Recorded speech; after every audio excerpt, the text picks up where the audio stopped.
नमस्कार, एनडीटीवी राजस्थान देख रहे हैं आप और मैं हूं आपके साथ शिवानी मिश्रा। डूंगरपुर से बड़ी खबर मिल रही है। सड़क पर उतरी स्कूटी नहीं मिलने से नाराज छात्राएं। 2022-23 में नहीं मिली थी छात्राओं को स्कूटी। कलेक्ट्रेट पर धरना प्रदर्शन छात्राओं ने किया। 2023 और 24 की छात्राओं को स्कूटी मिली, पहले वालों को नहीं मिली। भील प्रदेश विद्यार्थी मोर्चा ने छात्राओं की मांगों को सपोर्ट किया है। भील प्रदेश विद्यार्थी मोर्चा ने आंदोलन की चेतावनी दी है। बड़ी खबर आप तक पहुंचा रहे हैं। सड़क पर उतरी स्कूटी नहीं मिलने से नाराज छात्राएं। 2022 और 23 में जो छात्राएं थी उन्हें स्कूटी नहीं मिली। कलेक्ट्रेट पर इसको लेकर धरना प्रदर्शन छात्राओं ने किया। 2023-24 की छात्राओं को स्कूटी मिली है और पहले वालों को स्कूटी नहीं मिली है। भील प्रदेश विद्यार्थी मोर्चा ने छात्राओं की मांगों को सपोर्ट किया।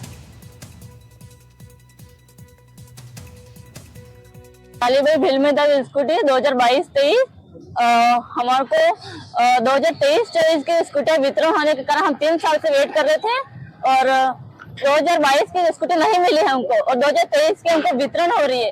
तब जाके हमने ये प्रशासन शुरू किया है। उसके बावजूद हमको शोरूम से कॉल आया है इंश्योरेंस और बीमा के लिए, तो वो हमने आधार कार्ड सोशल मीडिया पे भिजवा दिए। उसके बाद हमारा इंश्योरेंस भी कट गया हमारे। उसके बाद हमको स्कूटी के लिए फोन आया था कि 15 दिन बाद तुमको मिल जाएगी। उसके बाद हमको 15 दिन के बाद कोई मैसेज नहीं, कोई टेक्स्ट मैसेज नहीं, कोई वॉइस कॉल, कोई भी नहीं, कोई कॉल भी नहीं आया। अगर शासन प्रशासन जल्द से जल्द इस समस्या का समाधान नहीं करता है तो भील प्रदेश विद्यार्थी मोर्चा पूरे जिले में आह्वान के तहत बड़ा आंदोलन करने की चेतावनी देता है, जिसकी समस्त जिम्मेदारी शासन प्रशासन की रहेगी। और खबर पर जानकारी देंगे हमारे साथ संवाददाता परवेश जैन जुड़ गए हैं। परवेश, छात्राओं को स्कूटी नहीं मिलने से जो नाराजगी देखने को मिली है, भील प्रदेश विद्यार्थी मोर्चा ने सपोर्ट भी किया है। क्या कुछ अपडेट है, क्या मांगे इनकी है और क्या कोई सुनवाई हो पाई है अब तक मांगों को लेकर?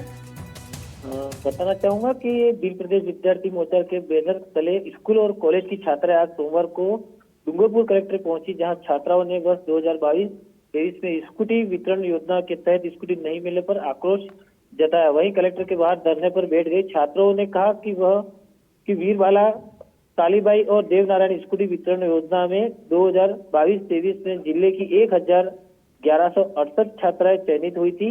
इसमें से 168 छात्राओं को ही स्कूटी मिली, जबकि शेष 1000 छात्राओं को अभी तक स्कूटी नहीं मिली है। वहीं छात्राओं ने कहा कि पिछले सत्र की छात्राएं जहां स्कूटी से वंचित है, वहीं सरकार वर्ष 2023 और 24 की छात्राओं को स्कूटी बांट रही है। छात्राओं ने राज्य सरकार से वर्ष 2022-23 में वंचित रही छात्राओं को जल्दी स्कूटी दिए जाने की मांग की है। वहीं भील प्रदेश विद्यार्थी मोर्चा ने छात्राओं की मांग पूरी नहीं करने पर आंदोलन की चेतावनी दी है। और अभी तक कलेक्टर द्वारा भी बताया गया कि हमने उनको आश्वस्त किया है कि हम जल्द से जल्द आपकी सरकार तक ये जो मांग है और आपको जो ये स्कूटियां हैं वो हम जल्द से जल्द दिलवाएंगे। ठीक है परवेश, आपका बहुत बहुत शुक्रिया तमाम जानकारियों के लिए।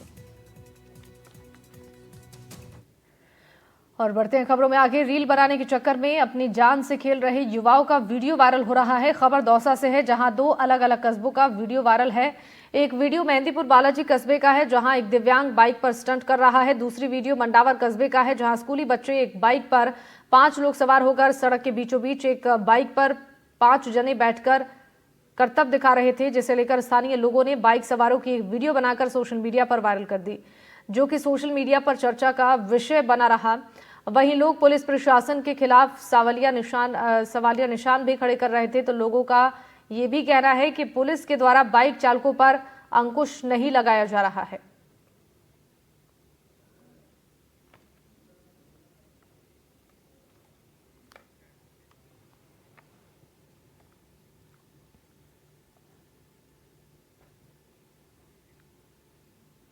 और डीडवाना जिले के ग्राम पंचायत पीड़वा के सरपंच पर वित्तीय भ्रष्टाचार का आरोप का मामला है। इस मामले को लेकर दर्जनों ग्रामीण जिला कलेक्ट्रेट पहुंचे और जिला कलेक्टर को ज्ञापन सौंपा, जिसमें उन्होंने जिला कलेक्टर से उच्च स्तरीय जांच की मांग की है।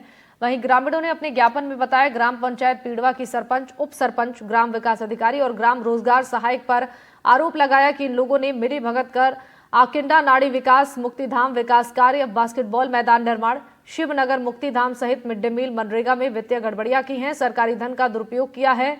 इस मामले में जिला परिषद के प्रमुख कार्यकारी अधिकारी को भी शिकायत भेजी गई है।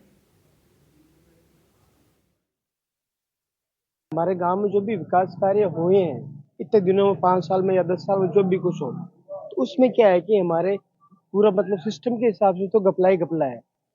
तो इस हिसाब से इनकी जांच के लिए हम कलेक्टर साहब के पास आए हैं और कलेक्टर साहब से निवेदन हमारा यही रहेगा कि भाई हमारी मतलब निष्पक्ष जांच करवाई जाए।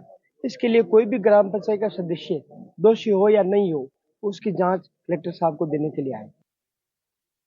आरटीआई को लगाए हुए तकरीबन पूरा 1 साल हो गया। तो 1 साल का तो उनको पता है कि भैया यहाँ से तो उन्होंने भ्रष्टाचार बंद कर दिया, भ्रष्टाचार पे इन्होंने लगाम लगवाई आरटीआई के थ्रू। तो उसके विगत 1 साल का वो दे सकते हैं और 1 साल के अंदर वो जो भी भरपाई करना चाहते हैं वो तैयार कि हम इतनी भरपाई तो हम कर देंगे। उनके खुद के ये शब्द हैं। इसके अंदर ग्राम सेवक, सरपंच और जो उप सरपंच, इन सब की मिलीभगत है। इसके तहत ग्राम पंचायत के अंदर पशुपालन विभाग वो आता है, उसके अंदर भ्रष्टाचार है। चिकित्सालय, पशु चिकित्सालय, आंगनबाड़ी केंद्र और पोषाहार, इन सब में ग्रामीणों के द्वारा घूम के देखा गया है, भ्रष्टाचार ही मिला है। सबसे बड़ी समस्या पेयजल की है इस गांव के अंदर।